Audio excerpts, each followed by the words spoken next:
পঞ্চগড়ের সমতল ভূমিতে চা বাগান, আমরা সে চা বাগান এসেছি এবং আপনাদেরকে একটু দেখানোর চেষ্টা করব যে এখানে চা থেকে মানে কিভাবে চা তোলা হয়, পরবর্তী সময়ে বিক্রি করা হয়, সেটাই আমরা একটু দেখাবো। একই সাথে আমরা বেশ কয়েকজনের সাথে কথা বলেছি যারা এই চা সংশ্লিষ্ট মানুষ, তারা আমাদেরকে বিভিন্ন তথ্য দিয়েছে। আমরা সেগুলো আপনাদের এই ভিডিওতে আমরা সেগুলো একটু দেখানোর চেষ্টা করব। আগে মূলত আমরা চা বাগানটা একটু দেখাবো।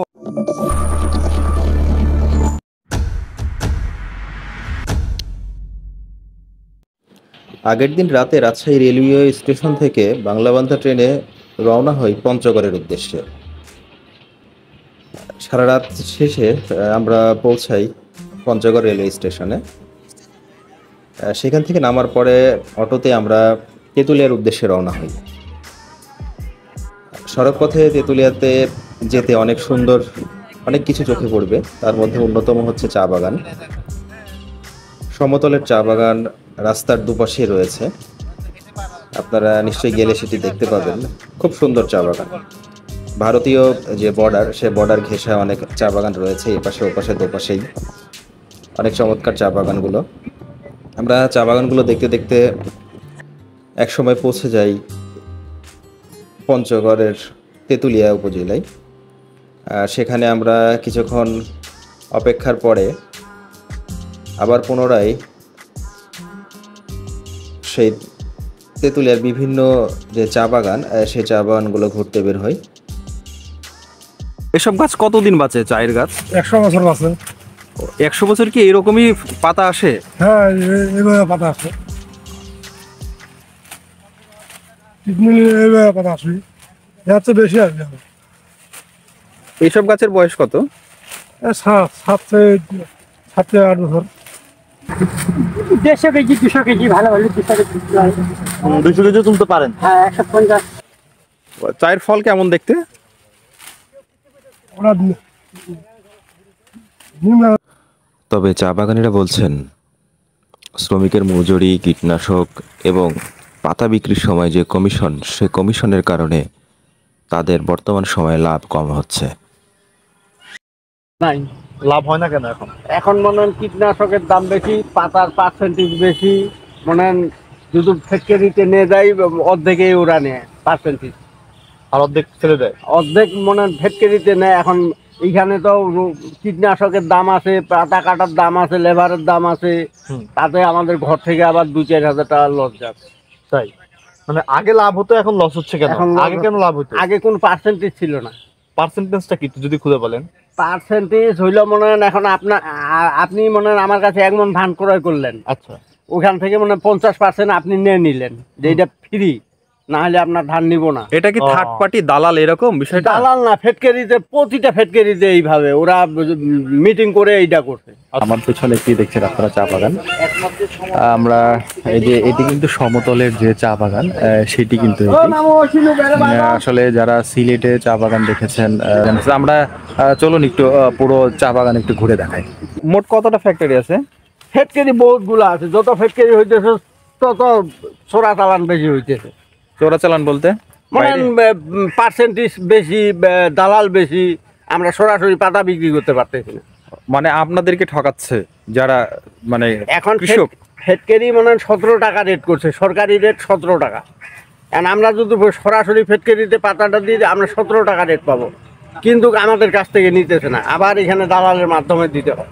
দালাল আমাদেরকে দিতেছে 15.5 টাকা, 15 টাকা, দিলে দেন, না দিলে না দেন। এখানে চা শুরু হয়েছে আপনার 2000 সালের আগে। তেঁতুলিয়া রহমান নামে একটা ছেলে আছে, ছোট্ট কৃষক। সে যখন ফ্যাক্টরি হয়নি তার আগেই সে এখানে তার স্ব-উদ্যোগে চা বাগান শুরু করছিল। তারপরে হলো টিটিসিএল 2000-এর দিকে। টিটিসিএল আসে, এখানে একটা ব্যাপক ভূমিকা রাখছে। যেমন চা প্রসার ঘটার ক্ষেত্রে তারা চারাও দিছে এক সময় ফ্রি দিয়ে, প্রসার ঘটছে। তারপরে আস্তে আস্তে কিন্তু মানুষের মধ্যে চা নিয়ে একটা ভালো ধারণা আসছে। যেমন আমি ব্যক্তিগতভাবে 2011 সালেই প্রথম চা করছি। আমি চায়ের বাজারটা দেখছি, তারপরে করছি। আমাদের যারা কৃষক বা আমরা কিন্তু আসলে এখনো চা বাগানই হতে পারিনি, কৃষকই আছে। মানুষের কৃষক হিসেবেই ট্রিট করি। আমি তো মনে করি চা বাগানই আর চা কৃষকের মধ্যে একটা পার্থক্য থাকা দরকার।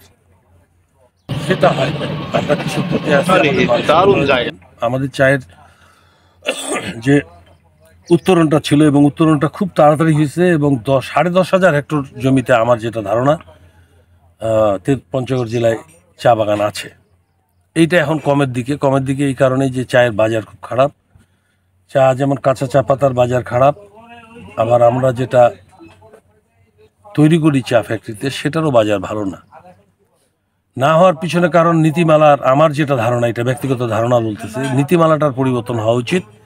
নীতিমালাটা এই কারণে পরিবর্তন হওয়া উচিত যে আজ থেকে 80, 82, 85 বছর আগে আপনার চিটাগাং বা সিলেট কেন্দ্রিক চা নীতিমালাটা তৈরি হয়েছে,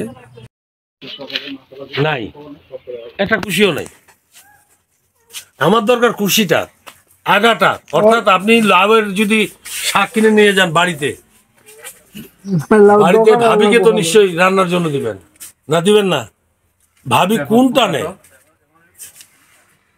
যেটুক ভাঙে সেটুক নেই, আর যেটা ভাঙে না মচকে যায় ভালো পাতা আছে, সেটা নিচ্ছে না।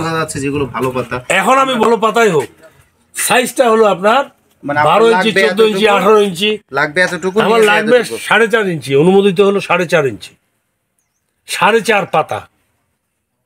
এটা 4.5 পাতা না, পাতা নিচ থেকে ঝরে যায় এক সময়, ওটাও যায়। থেকে আগত সম্মানিত সাংবাদিক ভাইরা, আপনাদের কাঁচা পাতা চাগুলো রেডি হয়ে গেছে, চাগুলো ঠান্ডা হয়ে যাচ্ছে, আপনারা দয়া করে চাগুলো খেয়ে নেন। ধন্যবাদ। টেস্ট কেমন হবে খেলে বুঝতে পারবেন। আমরা একটি বাগানের পাশে কয়েক ধরনের চা আছে, সেখানে চা খাওয়ার পরে আমরা আবার পুনরায় রওনা হলাম যে টি ফ্যাক্টরি রয়েছে সেগুলো দেখার উদ্দেশ্যে। চারপাশে শুধু চা আর চা, অনেক সুন্দর চমৎকার। আমরা মূলত এখানে আসার পরে যেমনটি দেখেছি যে বাগান থেকে কিভাবে চা পাতা তোলা হয়, তারপরে সেগুলো গাড়িতে নিয়ে আবার পুনরায় সেগুলো আবার হচ্ছে চা যে ফ্যাক্টরি রয়েছে সেখানে নেওয়া হয়, সেগুলো আমরা সবই দেখেছি। এবং চা ফ্যাক্টরিতে যাওয়ার পরে আমরা যেমনটি দেখেছি যে সেখানে কিভাবে মূলত শ্রমিকরা চা তৈরি করে, কিভাবে পরবর্তী সময়ে চা উৎপাদন হয়, সেগুলো আমরা দেখেছি। চলুন আমরা একটু চা ফ্যাক্টরি থেকে ঘুরে আসি। আমরা পঞ্চগড়ে এসেছিলাম আজকে, আসার পরে আমরা যে আজকে যে চা কারখানা এসেছি পঞ্চগড়ে, আপনারা জানেন যে অনেকগুলো চা কারখানা আছে, এর মধ্যে এখানে প্রচুর পরিমাণের চা উৎপাদন হয়। এটি হচ্ছে সমতল ভূমিতে। আমরা বিসমিল্লাহ নামের একটি যে কারখানা সেখানে এসেছি এবং আমরা আপনাদেরকে একটু দেখাবো যে চা কিভাবে প্রসেসিং করে, কিভাবে চা তৈরি হয়। চায়ের কারখানা আছে, তারা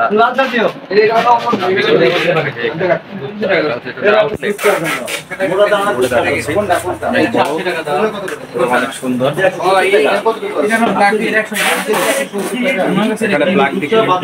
সব ধরনের চা আসলে হয়ে থাকে, সব ধরনের চাই